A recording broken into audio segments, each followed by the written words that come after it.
الأخ الكبير يموت يوم فرح أخوه على يد أخوه العريس. العريس يجيب السلاح الآلي ويموت أخوه الكبير ب6-7 طلقات.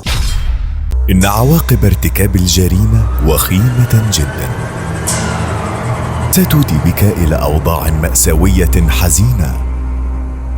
نصيحة: لا تورط نفسك في ارتكاب أي جريمة أو مخالفة للقانون، لأن الجريمة لا تفيد. ساعة مع حنفي. أهلا بكم، أهلا بكل مشاهدي قناة ساعة مع حنفي، القناة المعنية بعالم الجريمة. تعال نشوف الجريمة دي اللي حصلت في محافظة قنا، مركز اسمه مركز دشنة، قرية اسمها قرية الصمتة، أكثر دقة نجع اسمه نجع الشيخ رزق. يعني أنا دايما بحب أوثق الموضوع بالعناوين التفصيلية، لأن الجريمة لما بتكون بشعة بتلفت النظر، لأنها فعلا جريمة غريبة جدا إنها تتم يوم الفرح. العريس اللي وزع الدعوات، الجريمة تمت إزاي؟ وخاصة إنها تمت في الصعيد الجواني. انتوا عارفين الصعيد الجواني يعني المرجلة على أصولها، يعني العادات، يعني التقاليد، يعني الأصول. والأفراح مش زي الأفراح في المدن في وكي بحر، لا، الأفراح في الصعيد بيتذبح الولايم ويتعزم، بتبقى ليلة. واحنا بنتكلم على فرح مش في مدينة كمان، ده في نجع اسمه نجع أولاد رزق، تبع قرية الصمتة، مركز دشنة، محافظتين. 2 إخوات، الأخ الكبير عنده 35 سنة، متجوز وشغال كهربائي وعنده ولدين. الشاب ال 35 اسمه عبد الناصر، 35 سنة، فرحان بأخوه. أخوه الصغير عنده 25 سنة. جهز أخوه وساعده في السكن، وهو اللي علق له الكهرباء، وهو اللي عمل له الفرح، وهو اللي عمل الدعوات، وكان بيوزع هو والعريس الدعوات على أهالي النجع، نجع أولاد رزق أو الشيخ رزق. وأخوه الكبير عبد الناصر ده كان هو اللي فرحان بأخوه يمكن أكتر من العريس. الأخ الكبير ده اللي متجوز وعنده عيلين كان فرحان أكتر من أخوه العريس. أخوه الصغير هيتجوز، وخاصة إن الفرق بينهم 10 سنين، الأخ الكبير 35 سنة والأخ الصغير 25 سنة. الموزع الدعوات والبيت كله زغاريط، وانتوا عارفين الستات في الصعيد بقى، وده ناجع اولاد رزق بقى، الناس كلها بتجامل بعض، محدش بينام ليله الحنه دي، محدش بينام، لا العريس بينام مع اصحابه ولا الاخ بينام، ده كله قاعدين، والستات قاعدين يعملوا بقى اكل. الفرح بكره والعريس مش فيش نوم، واخو العريس فرحان اكتر من العريس. قرب الفجر اللي هو اليوم اللي فيه الفرح، الاخ قاعد مع اخوه، شدوا مع بعضهم عشان خاطر ايه؟ مصاريف الفرح. انت صرفت كام وانت صرفت كام؟ لا انت صرفت على فرحك اكتر، لا انت ما صرفتش على الفرح، انت كلتني. الاخوات بيشدوا مع بعض. العريس زعلان من اخوه الكبير، رغم ان اخوه الكبير هو اللي ساعده في الشقه، وهو اللي ساعده في الدعاوي، وهو اللي ساعده في العزايم. الاخ الكبير ما كانش مقصر، ما قصرش في حاجه خالص.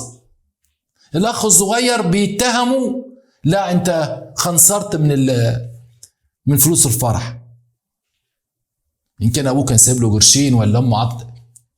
شدوا مع بعضهم. الاخ الصغير يعمل ايه؟ يجري يجيب السلاح الآلي. العريس يجيب السلاح الآلي ويموت اخوه الكبير ب6-7 طلقات.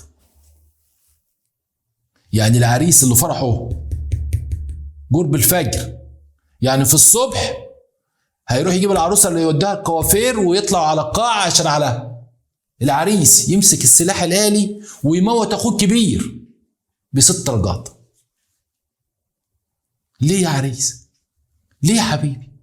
ده هو اللي واقف لك، ده كان بيوزع الدعوات، ده كان بيوكل الناس، ده كان بيوزع الشربات، ده كان بيرقص، ده كان اكتر منك. لا احكني كلك.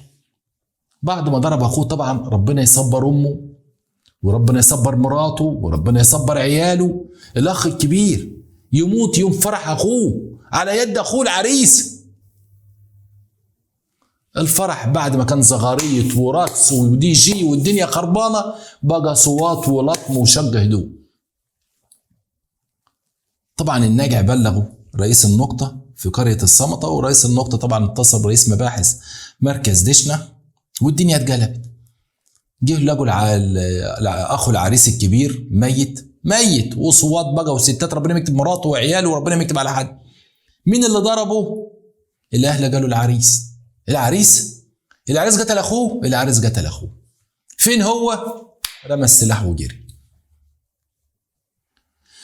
في خلال يمكن ما كملوش كام ساعة تم تحديد مكانه، تم القبض عليه، اعترف تفصيليا انا قتلت اخوه. طب ليه؟ يعني بدل ما كانت تزف على عروستك هتزف على حبل المشنقة. ليه؟ بدل ما كان هيبقى اجمل يوم في عمرك وانت في حضن عروستك خليته اسوأ يوم يمر عليك في حياتك. ليه؟ طبعا في النجع اللي يقول لك ده سحر، واللي يقول لك حسد، اصل الاتنين الاخوات دول كانوا بيحبوا بعض قوي، خدوا عين، كانوا بيرقصوا مع بعضهم الليل كله، النبي الناس حسدوهم. حسد ايه يا جماعه؟ الحسد موجود، ما قلناش حاجه، بس الحسد ما يوصلش ان الاخ الصغير العريس يمسك السلاح ويموت اخوه بالشكل ده. واهل العريس واخوه يقول لك بسبب شدوا مع بعض على المصاريف. طب حتى مصاريف الفرح ماشي، جبت بقرة بكام، ذبحت جاموسة بكام، وكلت مين، فين بقيت الفلوس، فين، ماشي، يشدوا مع بعضهم يزعلوا مع بعض، بس ما توصلش للموت. انا مش عارف بقى العريس المفترض النيابة هتاخده النهاردة يمثل الجريمة، ازاي هيدخل بيته ويتفكر اخوه ويمثل جريمته قدام اهله؟ والعروسة اللي جابت الفستان وكانت رايحه الكوافير وكانت خلاص في اليوم ده زفافها، عامله ايه عريسك؟ بس نقول الحمد لله انا ما اتجوزهاش. شخص زي ده اللي يقتل اخوه لو كان اتجوزها ده اكيد شخص عصبي واكيد مش مظبوط، كان ممكن يموت عروسته. شفتوا الفرح ممكن يتقلب لميتا في يوم، والبدله بتاع العريس اللي كان مجهزها تتقلب لبدله حمراء عشماوي، والام والاب هم اللي انكوا. العريس هيتعدم واخوه مات. طب الاب والام ولادهم الاتنين اللي كانوا منورين البيت انطفى نورهم، واحد في السجن والتاني مات. وزوجة الاخ الكبير اللي اترملت في ثانيه وهي بترقص، وولاده الاتنين اللي كانوا فرحانين وقاعدين يعملوا صواريخ بيلعبوا بيها اتيتموا عشان شويه فلوس مصاريف الفرح. شفت السلاح في البيوت بيعمل ايه؟ شفت السلاح اللي بنخزنه في بيوتنا؟ لكن هنقول ايه؟ لله الامر من قبل ومن بعد.